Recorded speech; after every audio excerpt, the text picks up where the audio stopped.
తెలంగాణ రాష్ట్రం ఏర్పడ్డ రోజు 16,000 కోట్ల రూపాయల మిగులు బడ్జెట్తో ఈ తెలంగాణ రాష్ట్రాన్ని, హైదరాబాద్ నగరాన్ని కల్వకుంట్ల చంద్రశేఖరరావు గారికి కాంగ్రెస్ పార్టీ అప్పగించడం జరిగింది. 69,000 కోట్ల రూపాయల అప్పుతో 16,000 కోట్ల రూపాయల మిగులు బడ్జెట్తో తెలంగాణ రాష్ట్రాన్ని చంద్రశేఖరరావు గారికి అప్పచెప్తే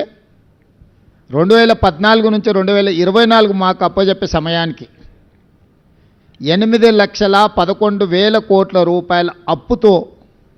మాకు వారు రాష్ట్రాన్ని అప్పగించడం జరిగింది. ఆనాడు కాంగ్రెస్ పార్టీ అధికారంలో ఉన్నప్పుడు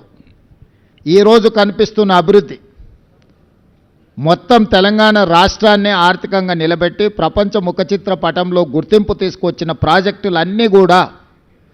ఈ నగరంలో నిర్మించినవి కాంగ్రెస్ పార్టీ రాష్ట్రంలో, కేంద్రంలో అధికారంలో ఉన్నప్పుడు